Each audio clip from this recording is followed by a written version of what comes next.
Morning बच्चों आज हम पाठ 13 पढ़ेंगे। विजय बेला कि श्री जगदीश चंद्र माथुर जी के द्वारा लिखा गया है। यह एकांकी है और इसको आज हम देखते हैं कि इसमें पाठ में जो है किसके बारे में बताया गया है।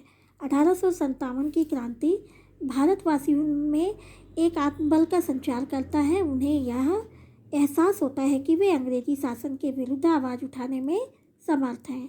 यह आत्मबल 80 वर्ष के सेनानी वीर कुंवर सिंह जैसे योद्धाओं के कारण हो पाता है। जगदीशपुर के महाराजा कुंवर सिंह की पराक्रम कथा इस रूप में वर्णित है कि अंग्रेजों से लड़ते हुए उनके एक बाह में गोली लग गई और युद्ध करते रहे और अंत में पीड़ा की अधिकता के कारण अपनी घायल बाह को स्वयं काट कर गंगा जी को भेंट चढ़ा देते हैं। यह कथन की रैयत मल्लाह किसान यदि वे शक्ति हैं जिसके बल पर कुंवर सिंह भोजपुर का राजा है, जन के प्रति कुंवर सिंह के नेह भाव को व्यक्त करती है। ऐतिहासिक एकांकीकार श्री जगदीश चंद्र माथुर ने कुंवर सिंह के इन्हीं रूप छवि को एकांकी में प्रस्तुत किया है। तो बच्चों यह जो है कहानी यानी कि एकांकी जो है आपका 1857 का है। यानी उस समय अंग्रेजों का शासन हुआ करता था।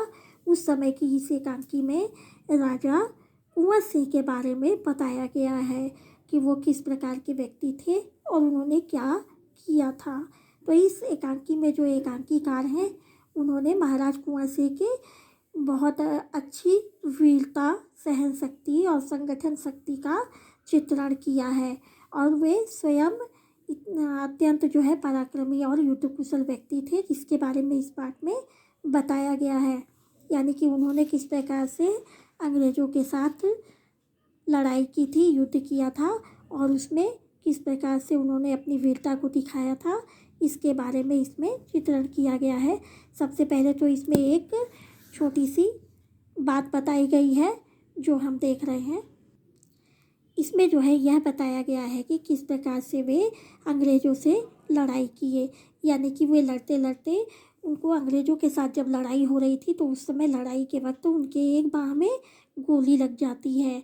उसके बाद भी वे क्या करते हैं, युद्ध करते रहते हैं और अंत में जब उन्हें अधिक कष्ट होता है, बहुत अधिक तकलीफ़ होती है, तो उस तकलीफ़ के कारण वो क्या करते हैं, अपने बाह को ही अपने ही हाथ से स्वयं घायल बाह को काट करके गंगा जी को भेंट चढ़ा देते हैं।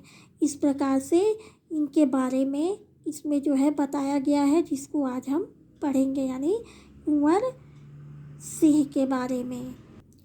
सबसे पहले हम पात्र का परिचय देखेंगे कि जब हम किसी भी प्रकार का कोई नाटक या एकांकी करते हैं बच्चों, तो उसमें पात्र होते हैं अलग अलग। तो उनके बारे में हम पहले जानेंगे कि इसमें कौन कौन से पात्र हैं, इसमें कौन कौन से कलाकार हैं। ठीक है, तो सबसे पहले है कुंवर सिंह। 1857 की क्रांति के सेनानी, बिहार में जगदीशपुर के महाराज अमर सिंह कुंवर सिंह के छोटे भाई हैं और हरिकिशन सिंह कुंवर सिंह का एक वफादार साथी यानी कि दोस्त है। नाथू सरदार शिवापुर घाट पर मल्लाहों के सरदार हैं। भीमा एक मल्लाह और मैकू वो है दूसरा मल्लाह और पुरोहित जी कुंवर सिंह के राज पुरोहित हैं। विश्वनाथ सिंह अमर सिंह का हरकारा यानी कि संदेशवाहक। तो बच्चों सबसे पहले मल्लाह का अर्थ क्या होता है, नाविक जो नाव को एक किनारे से दूसरे किनारे ले जाता है, उसी को मल्लाह बोलते हैं, है ना। और हरकारा बोल रहा है यानी कि संदेशवाहक क्या है, जो एक जगह से एक राज्य से दूसरे राज्य संदेश पहुंचाता है। यानी एक राजा के पास से दूसरे राजा तक और दूसरे लोगों तक संदेश लेकर के जाता है, पहुंचाता है, उसको बोलते हैं संदेशवाहक। अब हम आगे देखेंगे पहला दृश्य। मल्लाहों के सरदार की झोपड़ी के सामने गंगा से कुछ हटकर नाथू सरदार खड़ा है। भीमा मल्लाह का प्रवेश। भीमा सरदार आ गए भीमा, काम पूरा हुआ। भीमा बिल्कुल, देखो ये 4 नावें किनारे पर भी आ लगी हैं। सरदार, कुल 40 नावें होंगी। भीमा भीमा छोटी बड़ी सब मिलाकर पानी में से निकालते निकालते दम फूल गया। सरदार, न डुबाते तो फिरंगी जनरल गोलियों से नावों को बेकार कर देता। भीमा सिपाही लोगों के उतरने पर मल्लाहों को क्या हुक्म है? भीमा, जैसा सरदार ने कहा था सब नावें इसी किनारे रहेंगी और रात रात में उस पार वापस होकर फिर डुबा दी जाएंगी। अब तो करीब करीब सभी नावें पार लग चुकी, यह देखो ना। सरदार, हाँ, पर महाराज अभी तक नहीं आए। भीमा, महाराज सब बंदोबस्त आप ही देखते हैं। सारी फौज को उतारकर खुद नाव पकड़ेंगे। इस उम्र में यह हिम्मत, सुना है 80 बरस के हो चुके हैं। तो बच्चों, इसमें क्या बता रहा है? भीमा कौन है? एक मल्लाह है, यानी कि पहला मल्लाह, और मैकू है आपका दूसरा मल्लाह। तो भीमा जो है वो क्या करता है, अंदर आता है। जैसे ही मल्लाहों के सरदार जो है अपनी झोपड़ी के सामने खड़े होकर के गंगा से कुछ दूर हट करके खड़े थे, तो उसी समय भीमा जो है वहाँ पर प्रवेश करता है और जोर जोर से चिल्लाते हुए आता है, सरदार सरदार। तब जो है सरदार बोलते हैं, आ गए भीमा, काम पूरा हो गया। तब भीमा बोलता है, बिल्कुल सरदार, देखो ये सब नावें जो है मैंने किनारे पर लगा दी हैं। तब सरदार बोलते हैं, कुल 40 नावें होनी चाहिए, यानी कि उन लोगों को जो है किनारे जाने के लिए 40 नाव की आवश्यकता है। तब भीमा बोलते हैं कि छोटी बड़ी सब मिला करके हो जाएंगी, है ना। पानी में से निकालते निकालते मेरा तो दम फूल गया। दम फूलना मतलब क्या होता है? थक जाना, हांफने लगना, है ना। तो वो पानी में से बाहर निकालते निकालते सारी नावों को, और किसी को डुबा रहे थे, किसी को निकाल रहे थे। तो इस तरीके से करते करते भीमा का जो है हालत ख़राब हो जाता है, वो थक जाता है। तब सरदार बोलते हैं कि ना डुबाते तो फिरंगी क्या है? फिरंगी किसको बोलते हैं? अंग्रेज को। तो फिरंगी जनरल जो है वो गोलियों से क्या करते, नाव को बेकार कर देते, और गोली चला देते नाव पर। तो नाव में क्या हो जाते, छेद हो जाते, और वो सब नाव जो है ख़राब हो जाते। तो इस पार से उस पार जाना मुश्किल हो जाता। तो इस प्रकार से सरदार जो है उनको, भीमा को बोलते हैं कि अगर तुम इसको ना डुबाते तो अंग्रेज जो है वो क्या करते, इसको तहस नहस कर देते। भीमा, सिपाही लोगों के उतरने पर मल्लाहों को क्या हुक्म देना है? तो सरदार पूछ रहे हैं। किससे? भीमा से पूछ रहे हैं। तो भीमा बोलता है, जैसा सरदार ने कहा था सब नावें इसी किनारे जो है रहेंगी, और रात में उस पार वापस होकर के, यानी कि एक किनारे से दूसरे किनारे जाएंगे, और दूसरे किनारे जाने पर क्या करेंगे, फिर उस नाव को डुबा दिया जाएगा वहाँ पर। ठीक है। इससे क्या है कि एक किनारे से दूसरे किनारे तक जाने के लिए नाव का सहारा ये लोग ले रहे हैं, और दूसरे किनारे जाने पर नाव को डुबा देंगे, जिससे कि यह पता न चले कि इस किनारे से उस किनारे तक कोई गया है। ठीक। तो अब तो करीब करीब सभी नावें पार लग चुकी हैं, यह देखो ना। तब सरदार बोलते हैं कि हाँ, पर महाराज क्यों नहीं अभी तक आए हैं? तब भीमा बोलता है कि महाराज सब बंदोबस्त आप ही देखते हैं, सारी फौज को उतारकर खुद नाव पकड़ेंगे। यानी कि महाराज जो है क्या करते हैं, अपने खुद से जो है सारा बंदोबस्त, सारा कार्य को देखते हैं। वो किसी के भरोसे नहीं रहते हैं, वो अपने आप काम करते हैं। तो इसलिए सारे फौज को, यानी सारे लोगों को इस पार से उस पार भेज करके तब महाराज जो है जाएंगे। इस उम्र में भी महाराज को कितनी हिम्मत है। सुना है कि 80 साल के हो चुके हैं, लेकिन फिर भी कितना काम करते हैं। अभी भी जो है वो बहुत अच्छे ताकतवर इंसान हैं। ठीक है। आगे होता है कि सरदार जो है बोलते हैं, एक पखवाड़े से बराबर लड़ाई हो रही है। अतरौलिया, आजमगढ़, मगहर, हर जगह कुंवर सिंह, हर जगह वह तूफान। मगर गंगा मैया ने कैसी शक्ति उस बूढ़े कुंवर सिंह के बदन में फूंक दी है। बिजली की जोत है कि पल में चकाचौंध कर दे, सावन की झड़ी है कि जो थमने का नाम ही न ले।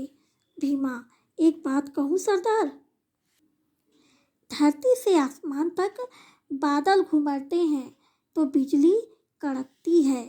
राजा कुंवर सिंह के पीछे भोजपुर के किसानों, मल्लाहों, ग्वालों और रैयत का बल है। गरीबों का राजा कुंवर सिंह अमृत का घूंट पिए है, उसे बुढ़ापा छू भी नहीं सकता। सरदार, तुमने वह गीत सुना है? सरदार, कौन सा? भीमा, राजा कुंवर सिंह का राज। सरदार, कुंवर सिंह के गीत को तो आजकल बच्चे बच्चे की जुबान पर है, फिर भी गीत सुनाओ। तब क्या होता है कि सब लोग बोलते हैं कि 80 बरस के कुंवर सिंह हो गए हैं, लेकिन उनमें कितनी ताकत है। तब सरदार बोलते हैं कि एक पखवाड़े से बराबर लड़ाई हो रही है। ठीक है, तो इसमें बताते हैं वो कि एक पखवाड़े से जो है बराबर लड़ाई हो रही है, यानी कि अतरौलिया, आजमगढ़, मगहर, इन सब जगह जो है कुंवर सिंह का तूफान मचा हुआ है। कुंवर सिंह का ही चारों जगह तरफ जो है नाम फैला हुआ है, हर जगह तूफान ही तूफान है।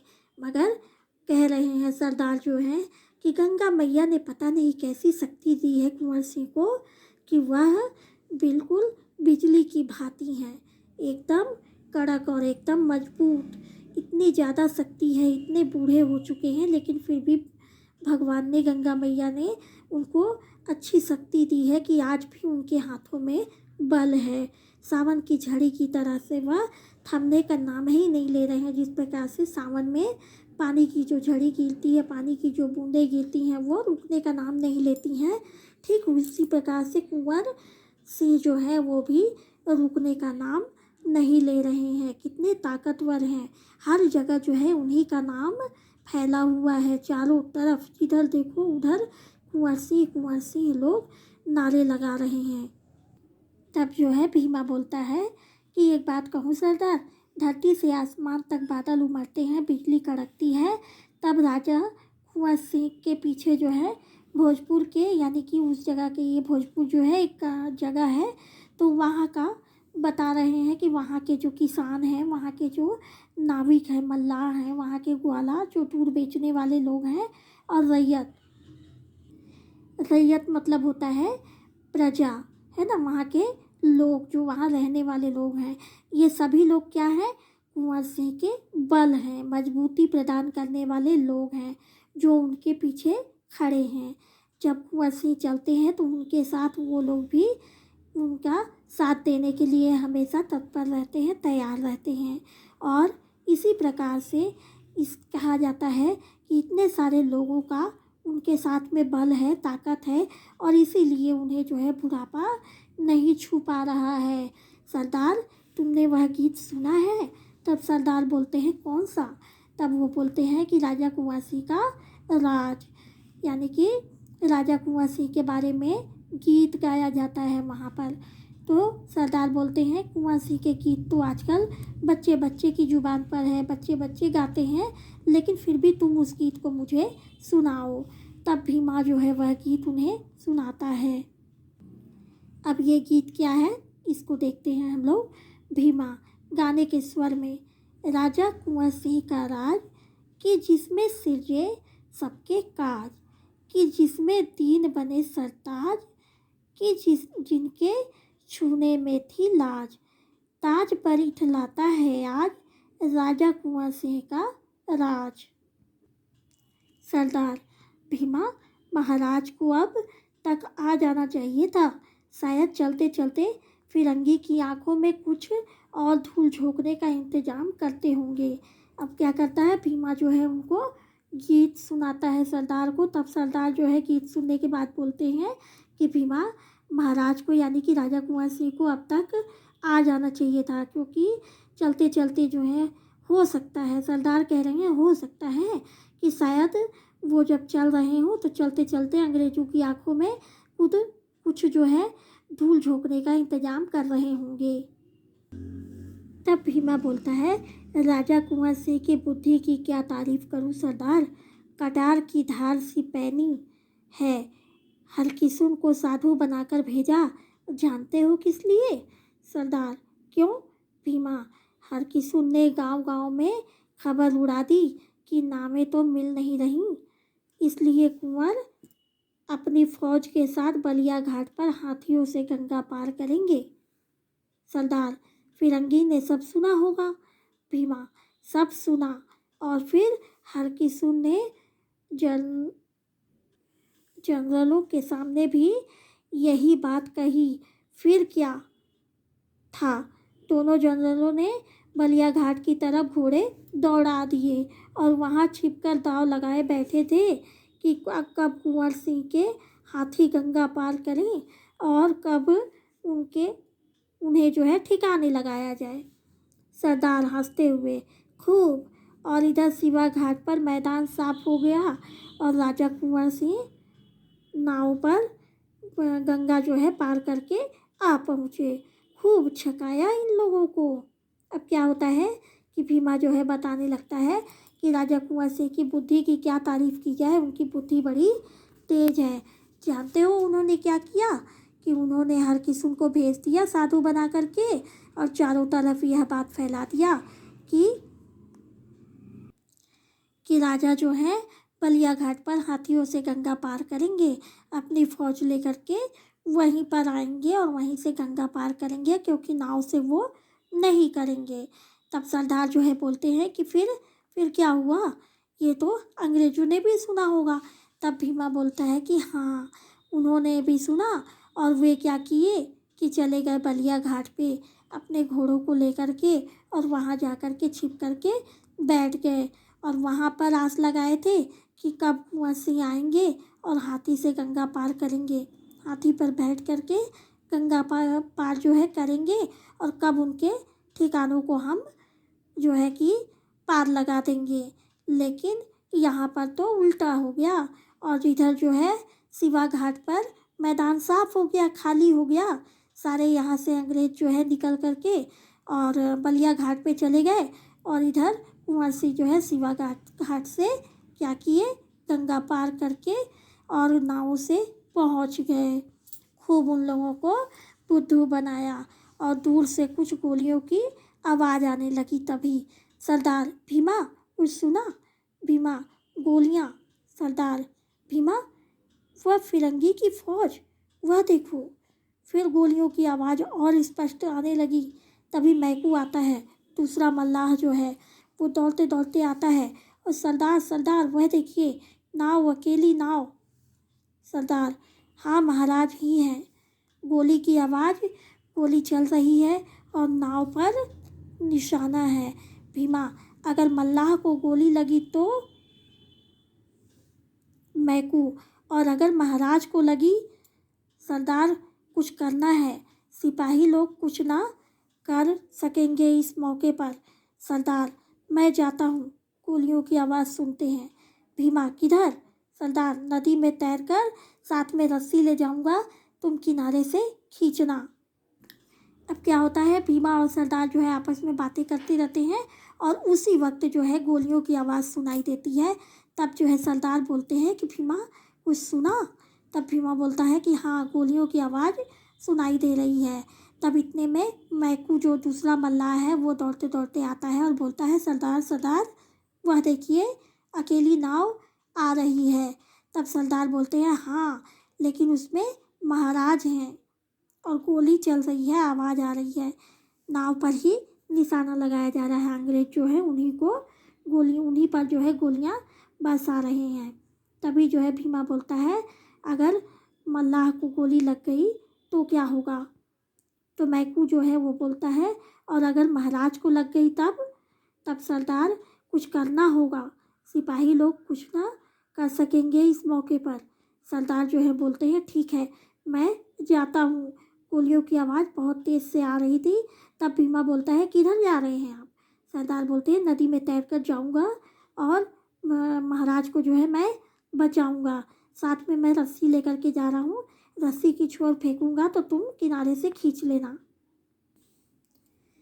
तब भीमा बोलता है, नहीं सरदार, तुम यही ठहरो, तुम्हारे बिना इधर का काम बिगड़ सकता है। मैकू, यह लो रस्सा, मैं कमर से बांध कर तैरता हूँ, ज़रूरत होगी तो नाव से बांध दूंगा और तुम लोग खींचते जाना। महाराज को बचाना है। भीमा जाता है, गोलियों की आवाज़ आती रहती है, फिर पानी में छपाक। सरदार, मैकू, यह उसी गाजीपुर वाले मल्लाह की करतूत है। उसी के इशारे पर फिरंगियों की फौज बलिया से लौट पड़ी। अब क्या होता है कि भीमा जो है सरदार को बोलता है कि नहीं सरदार, आप नहीं जाओगे, आप अगर जाओगे तो यहाँ का काम पूरा बिगड़ जाएगा। तो इस तरीके से वो बोलता है कि मैकू, मैं जो है कमर में रस्सी बांध करके जा रहा हूँ, इसका छोर तुम पकड़ो, और अगर ज़रूरत पड़ी तो मैं क्या करूँगा, इस रस्सी को नाव में बांध दूँगा और तुम लोग उसे खींच लेना, क्योंकि महाराज को बचाना ज़रूरी है। और इसी तरीके से गोलियों की आवाज़ जो है वहाँ पे आती रहती है, और तभी उसी बीच में भीमा जो है पानी में कूद जाता है। तब सरदार बोलते हैं मैकू, यह जो है गाजीपुर वाले मल्लाह की करतूत है, यानी कि किसी ने क्या किया है, यहाँ पर दगा दिया है, कोई जो है चालबाजी कर दिया है और जा कर के अंग्रेज़ों को बता दिया है। और उसी के इशारे पर जो अंग्रेज़ हैं वो क्या किए हैं, बलिया घाट से पे लौट आए हैं, यानी कि उनको बलिया घाट पे भेजा गया था, वो क्या किए, बलिया घाट से लौट करके सिवा घाट पे आ गए। और इसीलिए जो है इतनी सारी गोलियां बरस रही हैं, यानी कि किसी ने उन्हें धोखा दे दिया था। तब मैकू बोलता है, हाथ तो कुछ नहीं लगा सरदार, अगर महाराज पहुंच जाए तभी तो। भीमा आगे बढ़ निकला है, रस्सी इसी खूंटे से बांध दे मैकू, और तू किनारे पर जाकर मल्लाहों को रस्सी पर लगा दे। और उसी बीच में जो है बीच बीच में गोली की आवाज़ जो है सुनाई देती थी। मैकू खूंटे से जो है रस्सी बांधते हुए, गोलियों की बौछार कम हो गई है सरदार। सरदार, नाव करीब आ गई है, फिरंगी की गोली कहाँ तक पहुँचेगी।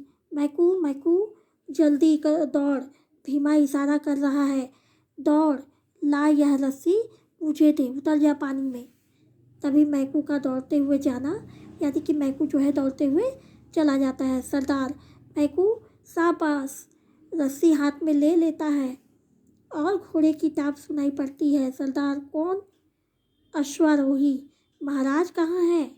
सरदार, आप कौन हैं? अश्वारोही, जगदीशपुर से मैं आ रहा हूँ। पड़ाव पर मालूम हुआ कि महाराज घाट पर उतर रहे हैं, अभी उतरे नहीं। सरदार, गंगा मैया की कृपा रही तो पल भर में उतरे जाते हैं, देख रहे हैं वह नाव। अश्वारोही, क्यों? सरदार, गोलियों की बौछार झेलते हुए आए हैं। अश्वारोही, गोलियां? तो हमारी फौज पड़ाव पर क्यों है? सरदार, यह फौज के इस पार उतर जाने के बाद हुआ है। अश्वारोही, इधर ही आ रहे हैं, एक ओर हरकिशुन से और दूसरी ओर पानी की। तभी सरदार बोलते हैं, भीमा, मल्लाह, मेरा मल्लाह, इधर आए सरकार, इधर। तभी पानी की छप छप होती है और घायल कुंवर सिंह का प्रवेश होता है वहाँ पर। थोड़ा रुक रुक कर बोलते हैं, किंतु स्वर में फिर भी दृढ़ता है। कुंवर सिंह, नाथू सरदार, तुम्हारा यह भीमा मल्लाह बहुत दिलेर है, इसी की बदौलत हम किनारे पर आ सके। सरदार, महाराज, जो आपके कुछ काम आ सके वह भाग्यवान है। हरकिशुन सिंह, महाराज, आपको यहाँ कुछ देर रुकना जरूरी है। कुंवर सिंह, खून देखकर डरते हो? हरकिशुन सिंह, हरकिशुन सिंह, दोनों चोटें गहरी हैं। अब क्या होता है, सरदार और मैकू जो है आपस में बात करते रहते हैं, और तभी सरदार बोलते हैं कि यह गाजीपुर वाला मल्लाह जो है धोखा दे दिया है। तभी मैकू बोलता है कि हाथ तो कुछ नहीं लगा। तब सरदार बोलते हैं, अगर महाराज सही सलामत पहुंच जाए तभी तो। भीमा क्या करेगा कि आगे बढ़ निकला है, यानी कि अभी महाराज जो है थोड़े दूर हैं। रस्सी इसे खूंटे से बांध दो मैकू, और तुम भी किनारे पर जाकर मल्लाहों को रस्सी पर लगा दो और किनारे चले जाओ। तभी मैकू जो है खूंटे से जो है रस्सी बांधता है और गोलियों की बौछार जो है उस समय कम सुनाई देती है। तब सरदार जो है बोलते हैं, नाव करीब आ गई है, फिरंगी यानी अंग्रेज़ों की गोली कहाँ तक पहुँचेगी। मैकू मैकू जल्दी करो, दौड़ जाओ। भीमा इशारा कर रहा है, जल्दी जाओ, दौड़ कर ला यह रस्सी मुझे दे। और तभी बोलते हैं, उतर जा पानी में, शाबाश मैकू, चले जाओ जल्दी से। तभी घोड़े की आवाज़ सुनाई देती है और उसी समय सरदार बोलते हैं, कौन। तब अश्वारोही यानी कि घोड़े पर बैठ कर के जो व्यक्ति आया रहता है वह बोलता है, महाराज कहाँ हैं। तब सरदार बोलते हैं, आप कौन हैं, पूछते हैं उनसे। तो अश्वारोही जो है बोलता है कि जगदीशपुर से मैं आ रहा हूँ, पड़ाव पर यानी जहाँ हमारा पड़ाव लगा है, जहाँ पे हम रुके हैं, वहाँ से मालूम हुआ कि महाराज घाट पर ही उतर गए हैं। लेकिन क्या अभी उतरे नहीं हैं ये। तब सरदार बोलता है, गंगा मैया की कृपा रही तो पल भर में उतर जाएंगे। देख रहे हैं वह नाव आपको दिखाई दे रहा है। अश्वारोही जो है वो बोलता है, क्यों। तब सरदार बोलते हैं कि गोलियों की बौछार झेलते हुए आ रहे हैं। तो अश्वारोही बोलता है कि गोलियाँ तो हमारी फौज पड़ाव पर क्या कर रही है, यानी कि वो साथ में क्यों नहीं है। तब सरदार बोलते हैं, यह फौज के इस पार उतर जाने के बाद हुआ है। तब अश्वारोही इधर ही आ रहे हैं, एक और हरिकिशुन है और दूसरी ओर कौन है पता नहीं चल रहा है उनको। तब सरदार बोलते हैं, भीमा मल्लाह, मेरा नाविक है जो उनके साथ है। यानी कि एक तरफ हरकिशुन सिंह है और दूसरी तरफ कौन है, भीमा मल्लाह है। इधर आए सरकार।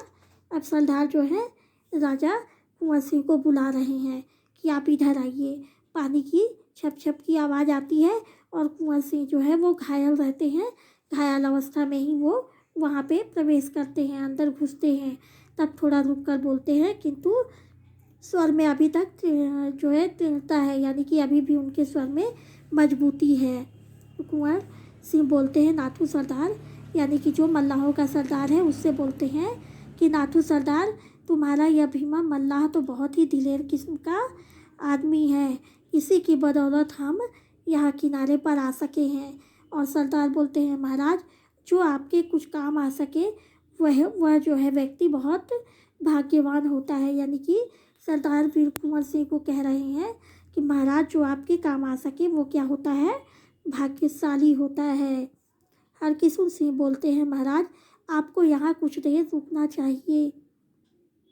तब कुंवर सिंह बोलते हैं, क्यों, खून देखकर डरते हो क्या।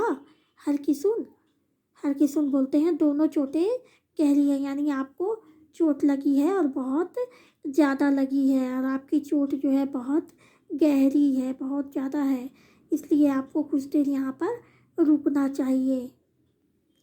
ठीक है बच्चों, तो आज हम इस वीडियो में इतना ही पढ़ेंगे और आगे का जो पाठ है, इसी पाठ का आगे का हिस्सा जो है वो हम अगले वीडियो में पढ़ाई करेंगे।